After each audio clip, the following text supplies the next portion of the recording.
दोस्तों एक बार फिर हम हाजिर हैं जम्मू कश्मीर की 10 बड़ी खबरों के साथ। सबसे पहले आपको बता दें कि दरगाह हजरत बल में कौमी निशान अशोक का निशान यानी अशोक चने के निशान को तोड़ने का मामला मुसलसल सियासी जोर पकड़ता जा रहा है, जहां एनसी और जम्मू कश्मीर बीजेपी ने अलग अलग प्रेस कॉन्फ्रेंसेस की हैं। इस दौरान एनसी लीडर तनवीर सादिक ने वक्फ बोर्ड की चेयरपर्सन रक्षा अंद्राबी पर शदीद हमला किया और उन्हें बरतरफ करने की बात कही, जबकि बीजेपी लीडर अल्ताफ ठाकुर ने अंद्राबी की हिमायत करते हुए उनकी हिमायत की। सुनिए इन दोनों ने क्या कहा।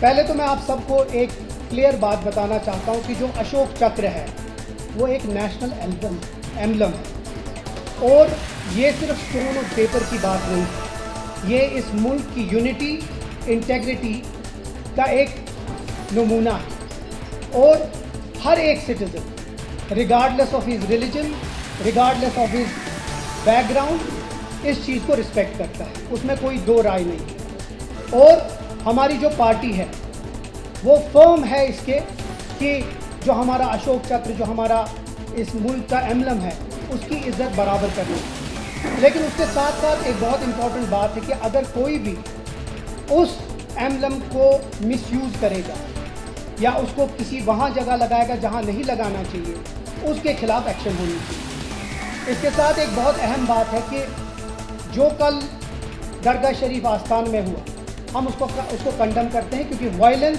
नेशनल कॉन्फ्रेंस ने आज तक न माना है ना उसको कभी सपोर्ट किया।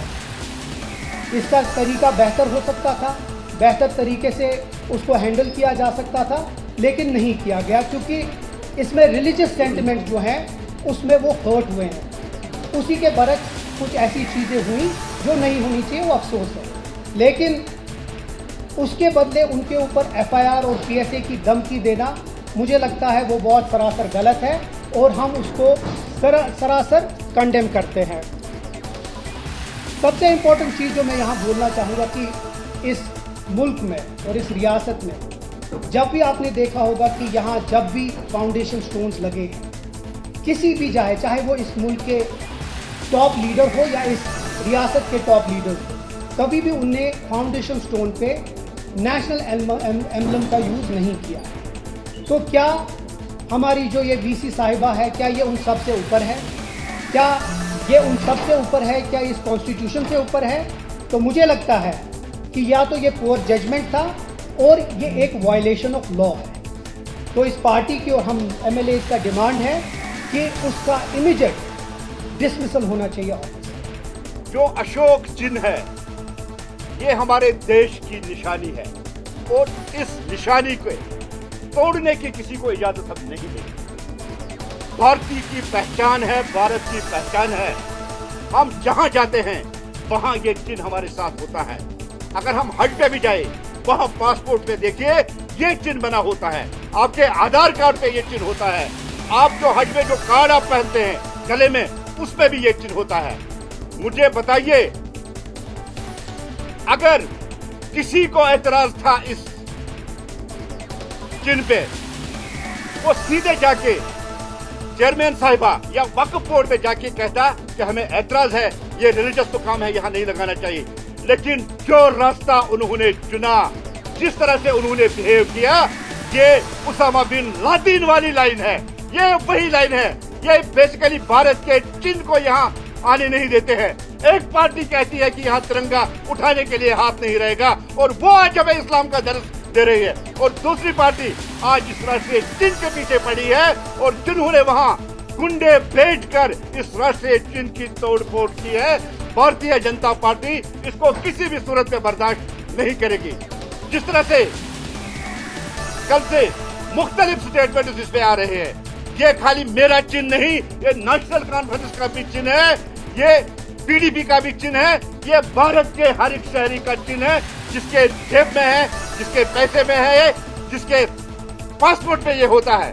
अगर इनको इतना ही एतराज है तो पैसे लेके अंदर वो दरगाह में क्यों जाते हैं, मस्जिद में क्यों जाते हैं, पासपोर्ट लेके वो अंदर क्यों जाते हैं? क्या उस वक्त उनकी नमाज मकरू नहीं होती है? ये एक सोची समझी साजिश थी, क्योंकि ये चिन्ह जो है ये एक बहाना है एक पार्टी को डॉक्टर रक्षा इंद्राबी की डेवलपमेंट, उसने जिस तरह से हजरत बल श्राइन को डेकोरेट किया, रिनोवेशन की, शाही शरीफ, मुख्तिम साहब जिस तरह से उन्होंने डेवलपमेंट किया, उनको लगा कि हमारा नाम अब कहीं नहीं है, इसलिए उन्होंने गुंडे भेजकर उस राष्ट्रीय चिन्ह की तोड़फोड़ की है। बेसिकली दर्द भी छलक रहा था नेशनल कॉन्फ्रेंस के जो सुबह प्रेस कॉन्फ्रेंस दे रहे थे कि नेम प्लेट क्यों लगाया। भाई काम किया है हमारी चेयरपर्सन ने, दरगाह को एक मॉडल बना दिया। आप तुर्की स्टाइल पर देखिए, आप देखिए एशिया में सबसे खूबसूरत उन्होंने हजरत बल को बना दिया है। आपको ऐतराज इस पे क्यों है? आप जारी शरीफ जाइए, वहां देखिए किस तरह से उन्होंने उसकी ब्यूटिफिकेशन की। आप मुख्तुम साहब जाइए, आप देखिए कितनी ट्रांसपेरेंसी हो रही है। क्या इसी पे आपको ऐतराज है? और आपने एक बहाना करके, आपको एलर्जी है डॉक्टर सुरक्षा इंद्राबी के उस नेम प्लेट पे जो वहां लगा है, लेकिन आपने अशोका चिन्ह का बहाना करके यहाँ फिर दंगे करने की जो साजिश की है, ये हम किसी भी सूरत में कामयाब नहीं होने देंगे। जोजिला पास के मुख्तलिफ हिस्सों में मिट्टी के तोड़े गिरने की वजह से सोनमर्ग कुमरी सड़क को ट्रैफिक के लिए बंद कर दिया गया है। मुतासरा इलाकों में सफाई और मरम्मत का काम शुरू कर दिया गया है और सड़क पर गिरा मलबा हटाया जा रहा है। इंतजामिया और मुतल्लिका महकमे की सूरत हाल पर नजर रखे हुए हैं और ट्रैफिक को जल्द अज जल्द बहाल करने की कोशिशें जारी हैं। पुलवामा जिले के काकापुरा इलाके के स्थान मोहल्ले में बड़े पैमाने पर मिट्टी के तोड़े गिरने से रोमशी नाले की हिफाजती दीवार बुरी तरह मुतासिर हुई है। हिफाजती दीवार का यह नुकसान मकामी आबादी के लिए खतरे का इशारा बन गया है, क्योंकि नाला अब रिहायशी इलाकों के करीब से बह रहा है। मकामी लोगों ने इंतजामिया से फौरी मरम्मत का मुतालबा किया है ताकि किसी बड़ी तबाही से बचा जा सके। बारामूला से मेंबर पार्लियामेंट इंजीनियर रशीद से जुड़ी एक अहम खबर है। जी हां, इंजीनियर रशीद अब उपराष्ट्रपति यानी नायब सदर जमहूरिया के लिए जो इंतखाब हो रहा है उसके लिए वो वोट डाल सकेंगे और उनको ये इजाजत पटियाला हाउस कोर्ट से मिल गई है। कोर्ट की इस फैसले का अवामी इत्तेहाद पार्टी ने इस्तकबाल किया है, यानी कि अवामी इत्तेहाद पार्टी ने आपका इस्तकबाल किया है कि इंजीनियर रशीद तो नायब सदर जमहूरिया यानी उप राष्ट्रपति के लिए जो चुनाव होने हैं उसमें वो वोट डाल सकेंगे। राजौरी के इलाके कालीदास से चिट्टिया तक 6 किलोमीटर सड़क जो 6 गांव को हाईवे से जोड़ती थी अब टूट चुकी है। इस सड़क का एक बड़ा हिस्सा स्लाइडिंग की वजह से टूट चुका है, जिसकी वजह से लोगों को परेशानियों का सामना करना पड़ रहा है। लोगों का जिला इंतजामिया से मुतालबा है कि सड़क की मरम्मत की जाए ताकि सड़क पर ट्रैफिक बहाल हो सके। रामबन की खारी तहसील के तरगन गांव में जमीन खिसकने से कई घरों में दरारें आ गई हैं और बस्ती को खतरा पैदा हो गया है। मकामी लोगों का इल्जाम है कि खारी तरगन सड़क पर पीडब्ल्यूडी ने सुरक्षा दीवारें यानी जो हिफाजत के लिए जो दीवार खड़ी की जाती है वो नहीं बनाई, जिसकी वजह से सड़क कई जगहों से उसको नुकसान पहुंचा है। और गुस्साए मकामी लोगों ने महकमे के खिलाफ जोरदार मुजाहरा किया और नारेबाजी की। पंचायत सराची इलाके में जमीन में तेजी से जो खिसकन आ रही है, इसके लेकर बारिश से और नुकसान की का अंदेशा भी जाहिर किया जा रहा है। लोगों ने विधायक सज्जाद शाहीन और इंतजामिया से कार्रवाई की मांग की है। आरएसपुरा में बैट फैक्ट्री से महिला का शव बरामद होने से वहां काफी अफरा तफरी का माहौल पैदा हो गया। लोगों में काफी इसको लेकर के हड़कंप मची है।